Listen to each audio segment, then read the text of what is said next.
Imagina a seguinte cena. Um computador que, de repente, toma uma decisão totalmente drástica. Tipo, ganhar vida própria. Exato. Ele decide que só vai funcionar consumindo energia da própria bateria.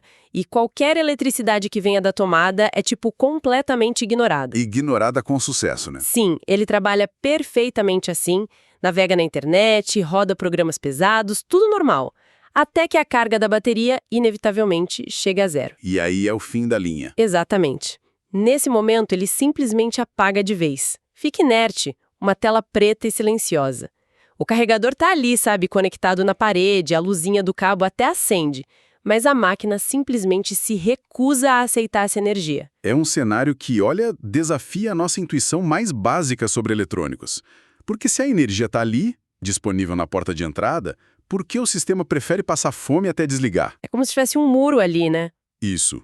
Existe um bloqueio invisível impedindo que a máquina utilize esse recurso principal. E é isso que intriga. E esse é o mistério de hardware que a gente vai investigar neste nosso mergulho profundo de hoje.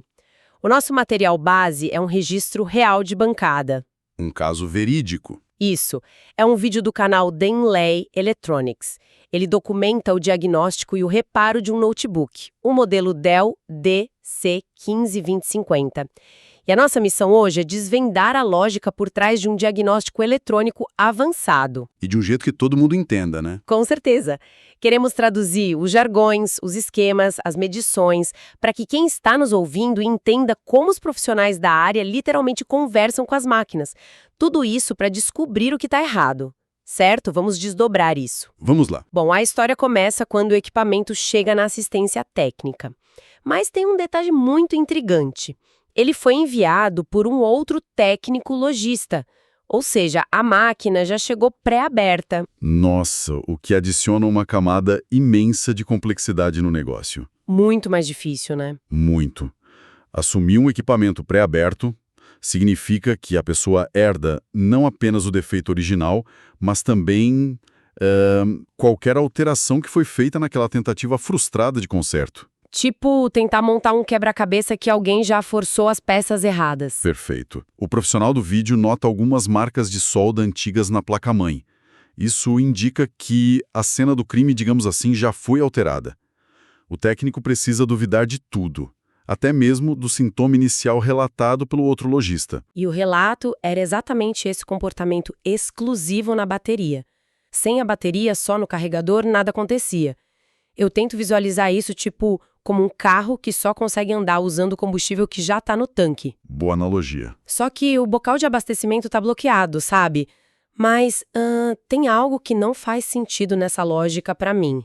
O quê? Se a porta de entrada de energia da tomada estragou, a energia do carregador não entra. Ok, tudo bem. Mas por que a máquina pararia de ligar completamente depois de um tempo, mesmo com o carregador ali na tomada? Afinal, os conectores estão todos na mesma placa, né? Ela não tenta achar um caminho alternativo? Então, faz todo sentido pensar que a eletricidade poderia simplesmente escorrer para onde ela precisa. Mas uma placa-mãe moderna não é um tanque aberto. Ah, entendi. Ela é um sistema de distribuição altamente hierárquico e controlado. A porta principal de entrada, que recebe os famosos 19 volts do carregador, tem duas funções gigantescas. Quais são? A primeira é alimentar o sistema inteiro para a máquina funcionar. A segunda é desviar uma fração dessa energia para recarregar a bateria. Ah, claro. Quando essa via de 19 volts sofre uma falha crítica, o sistema de gerenciamento da placa reconhece o problema. Ele muda imediatamente para a fonte secundária e a máquina passa a drenar exclusivamente a bateria. Entendi. Só que a bateria, obviamente, não gera energia do nada, né? Exato. Ela precisa daquela via principal de 19 volts para ser reabastecida. Sem a entrada principal funcionando para recarregá-la, ela esgota e a máquina entra em colapso total. É exatamente isso. E o que é fascinante aqui é a abordagem inicial. O técnico no vídeo não sai desmontando o computador inteiro logo de cara, sabe? O que seria o impulso de muita gente, né? Com certeza. Ele vai direto ao básico. Ele começa medindo as tensões antes de sair trocando peças no escuro. Ele mede o conector da bateria, que estava completamente zerado. e depois foca nas linhas de alimentação principais. Ele cita muito o GND, que é o terra, e a linha de 19 volts. Pra quem não é da área, explica pra gente o que é exatamente esse terra e por que 19 volts. Bom, o terra, ou GND, é o ponto de referência de tensão zero de todo o circuito. A eletricidade precisa de um caminho para ir e um caminho para voltar. Um ciclo contínuo. Isso. O terra é esse caminho de retorno. Já a linha de 19 volts é a grande via expressa de energia do notebook. O técnico pega o multímetro e começa a procurar por um curto-circuito. E como a gente define um curto-circuito de um jeito simples? Na eletrônica, um curto acontece quando a energia, que deveria percorrer um caminho longo, cheio de componentes fazendo um trabalho útil, encontra um atalho não planejado. Um atalho que liga a via de 19 volts direto para o terra. E como a energia é extremamente preguiçosa, né? Ela sempre pega o caminho mais fácil. Sempre. Então toda a eletricidade desce por esse ralo. E o resto da placa fica literalmente sem nada. Mas é aí que o diagnóstico do vídeo traz uma surpresa. Uma reviravolta. Total. Durante a medição, o técnico descobre que existem, sim, 19 volts logo na entrada do conector do carregador. Ou seja, a energia está passando pela porta da frente. Ela entra na casa. Sim, entra na casa. No entanto, quando ele afere um fusível que fica só um pouco mais à frente no circuito, o multímetro marca 0. A energia entra, dá alguns passos e simplesmente desaparece antes de chegar aos componentes críticos, tipo o circuito que carrega a bateria. Essa medição é crucial, porque ela confirma a presença daquele atalho indesejado que a gente falou. A tensão despenca para 0 porque a corrente está sendo drenada para o terra de forma muito agressiva. Tem um buraco no caminho. Tem uma barreira física no circuito de alimentação inicial. O problema é que, numa placa de circuito impresso moderna, identificar exatamente onde essa fuga está acontecendo é um tremendo desafio de engenharia. Principalmente se quem está fazendo o reparo não tiver um mapa da cidade em mãos, né? Aqui é onde a coisa fica realmente interessante. O técnico relata que não conseguiu encontrar o esquema elétrico exato dessa placa-mãe. Isso é muito comum, infelizmente. Ele tinha apenas um documento de um modelo similar. Só que esse documento não detalhava justamente a área de energia. E eu fico pensando, como um técnico consegue consertar uma via expressa de energia sem ter um mapa para olhar? Se não tem um mapa mostrando para onde cada trilha vai, a saída lógica seria olhar a placa com uma lupa, seguir as linhas com os olhos, é assim que funciona. Olha, essa seria a estratégia perfeita se a gente estivesse lidando com eletrônicos lá dos anos 90. Aquelas placas verdes enormes. Isso. O grande obstáculo hoje é que as placas-mãe de notebooks modernos são estruturas multicamadas. Não estamos falando de uma superfície com linhas desenhadas só em cima e embaixo. É mais complexo. Muito mais. Uma placa moderna pode ter 8, 10 ou até 12 camadas finíssimas de fibra de vidro prensadas. E as trilhas de cobre correm por dentro disso tudo como se fosse um sanduíche incrivelmente complexo. Uau! Então a energia corre por dentro da placa, num lugar que ninguém vê. Exato. É impossível seguir o caminho da energia só olhando. Sem um esquema elétrico, o técnico fica completamente cego para o roteamento interno da placa. O que força o profissional a confiar muito na intuição e aplicar uma espécie de engenharia reversa visual ali na hora, né? Eu fico muito impressionada com isso. E no vídeo ele nota que a arquitetura dessa placa Dell mais moderna é um pouco diferente. Em modelos mais antigos, a energia saía do conector e ia direto para os transistores, que ele chama de MOSFETs.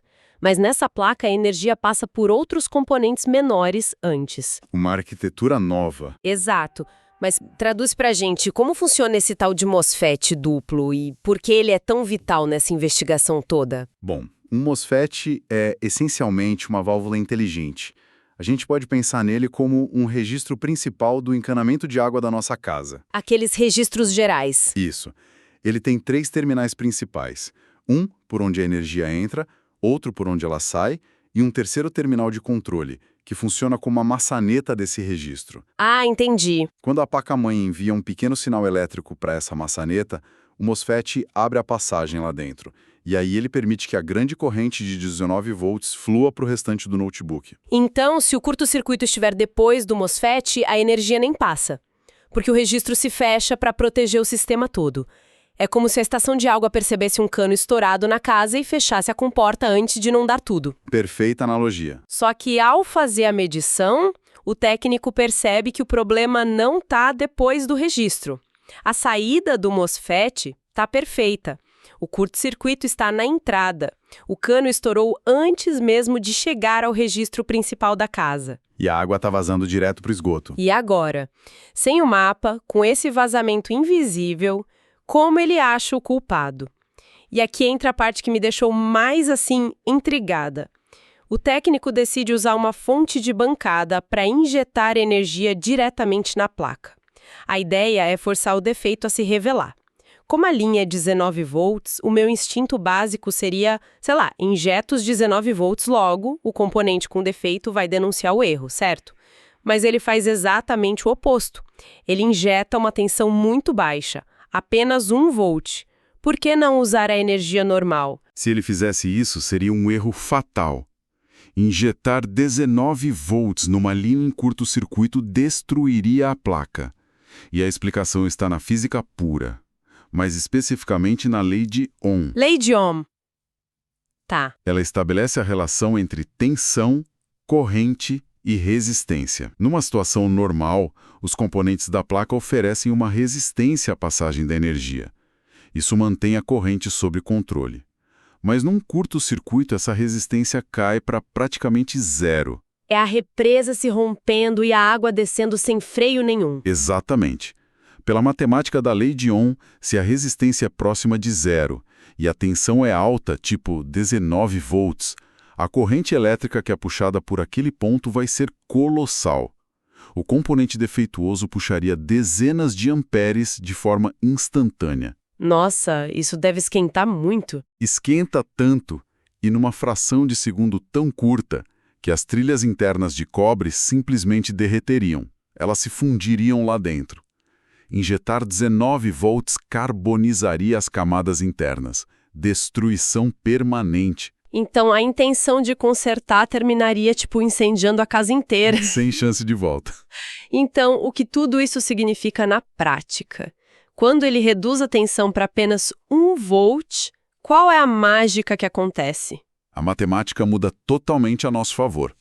Ao injetar apenas 1 volt num ponto sem resistência, a corrente gerada ainda é suficiente para evidenciar o atalho, mas ela não é alta o bastante para derreter o cobre. Ah, os elétrons passam devagarzinho. Isso, os elétrons ainda vão se espremer pelo componente com defeito para chegar ao terra. O atrito dessa passagem forçada gera calor, mas é um calor controlado. E o detalhe mais importante, localizado apenas na peça que está causando o problema. E os componentes em volta? Os saudáveis ficam frios, porque a energia não está passando por eles. Ela está indo toda para o ralo do curto-circuito. É brilhante. É como injetar um corante inofensivo na água, apenas para ver onde o cano está vazando, sem causar uma inundação na casa inteira. Exato. E na eletrônica, o corante é o calor. O vídeo mostra essa tática da baixa tensão sendo aplicada de um jeito muito visual. O técnico pinga algumas gotas de álcool de limpeza. O álcool isopropílico. Isso. Ele pinga sobre a região suspeita da placa, do lado esquerdo, e no instante em que ele liga a fonte com apenas 1 volt, o álcool começa a ferver quase imediatamente.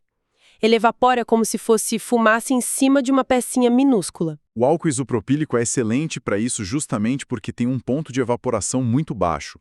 O componente aqueceu de forma anormal, a temperatura subiu e vaporizou o líquido na hora, revelando fisicamente onde o culpado estava escondido. E a pecinha em questão era do tamanho de um grão de arroz ou menor, um pequeno capacitor que já estava com uma trinca visível na parte de baixo.